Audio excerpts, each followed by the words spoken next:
I used to think rest was for people who didn't want to win. That's how I talked to myself when I was young. That's how I explained away the empty chair at dinner. That's how I convinced myself that missing birthdays was temporary, that missing holidays was necessary, that missing people was just the price you paid for building something that mattered. I told myself I was doing it for my family. I told myself I was doing it for our future. I told myself I would make it up to them later. But later has a way of disappearing when you're not paying attention. Today, I'm lying in a hospital bed. The room is quiet, except for the soft, steady sound of a machine helping me breathe. The walls are a color I don't remember choosing. Time moves slowly here, too slowly. And for the first time in my life, I have nothing to do but think. And when you finally slow down at the end of your life, your mind does something cruel. It replays everything you rushed past. I worked too much and lost, and it took me a lifetime to understand what that really meant. I was proud of being busy. When I was in my 20s, being busy felt like proof that I mattered. If my phone was ringing, I felt important. If my calendar was full, I felt successful. If I was tired at the end of the day, I told myself it was because I was doing something meaningful with my life. I didn't know how to sit still. I didn't know how to be present. I didn't know how to stop. Back then, people praised you for working hard. They still do. They clap for long hours. They admire exhaustion. They call it discipline. They call it drive. They call it ambition. No one warns you about what it quietly takes from you. I missed dinners because I was just finishing something. I missed conversations because I was thinking about work. I missed moments because I was always in a hurry to get to the next one. At the time, it felt responsible. Looking back, it feels careless. The first thing I lost, time. You don't notice time slipping away when you're young. You treat it like something you have an endless supply of. You waste it. You trade it. You assume there will always be more. I told myself I'd have time later to sit with the people I loved. I told myself I'd have time later to listen properly. I told myself I'd have time later to be the person I wanted to be. But time doesn't wait for you to become ready. One day, you look up and realize your children have grown into strangers with their own lives. One day, you notice your friends stopped inviting you because you always said no. One day, you realize the moments you meant to cherish have already passed.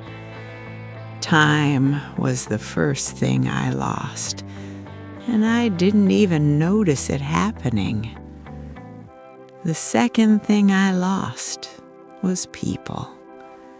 This is the part that still hurts the most to say out loud. I lost people who loved me. Not because they stopped caring. Not because we had some dramatic fight, but because I wasn't there. I was always busy, always distracted, always promising to show up later. People don't leave all at once. They leave slowly. They stop asking you to come. They stop sharing the small things. They stop expecting you to notice when they're hurting. At the time, I thought relationships were strong enough to survive neglect. I was wrong. Love needs presence. Connection takes time. I gave all my time to work and wondered why my relationships grew thin. The third thing I lost, my health. Your body keeps score even when you pretend it doesn't. I ignored the warning signs. The late nights, the constant stress, the way my chest felt tight when I lay down, the way my sleep grew shallow, the way my patience wore thin. I thought being tired was normal. I thought being tense was just part of success. I thought being exhausted meant I was doing something right. Your body doesn't care about your excuses. It keeps a record of every time you chose pressure over rest, every time you chose deadlines over sleep, every time you chose urgency over care. Now I lie here, counting breaths I used to waste. The biggest lie I believed was this: I'm doing this for them. I said it when I missed family dinners. I said it when I canceled plans.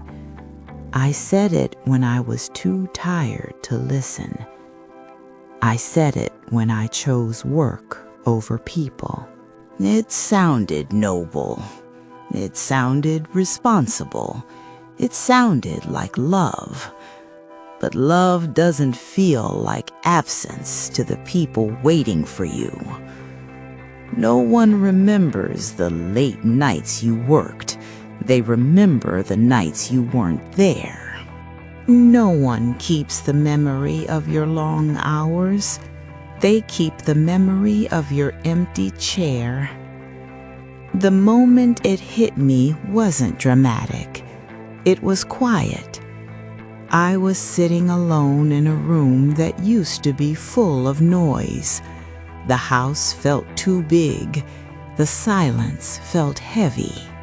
I realized that no one was going to walk through the door the way they used to. Life had moved forward without me because I wasn't present when it mattered. I had built a life that looked successful from the outside and felt empty on the inside. That's when I understood what I had lost. Not money, not status, not achievements. I lost closeness. I lost warmth. I lost shared moments that never come back. What work never gave me, work gave me structure.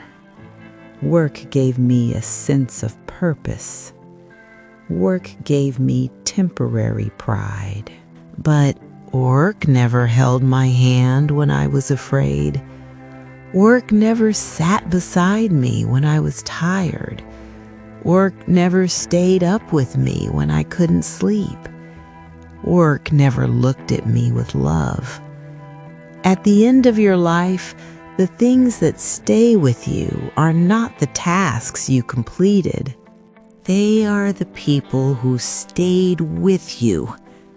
And I spent too much of my life choosing the things that could never choose me back. If you're young and watching this, if you're watching this and you're busy right now, I want you to hear me clearly. I know you think you have time. I know you think this phase will pass.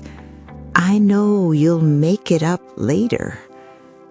Later is the story we tell ourselves to avoid changing today.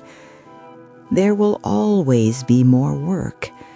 There will not always be more moments with the people you love.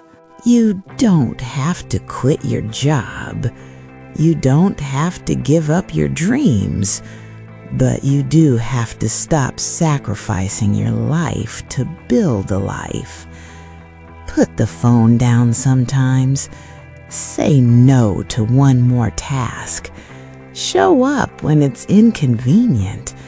Listen when you're tired. Be present when it feels small. Those small moments become your life. Real success isn't being busy. Real success is being able to sit in a room full of people who know you, who love you, who feel loved by you. Real success is having someone to sit beside when you're quiet. Real success is not reaching the end of your life and wishing you had lived it differently. I worked too much and lost moments I can't relive. I lost people I can't replace. I lost time I can't get back. But you don't have to lose what I did. You're still in the middle of your story. You still have time to choose differently. You still have time to be present. Don't wait for a hospital room to teach you how precious your ordinary days are. If this story reached you at the right time, if it made you think about someone you've been putting off, if it made you pause for even a moment, don't scroll past it.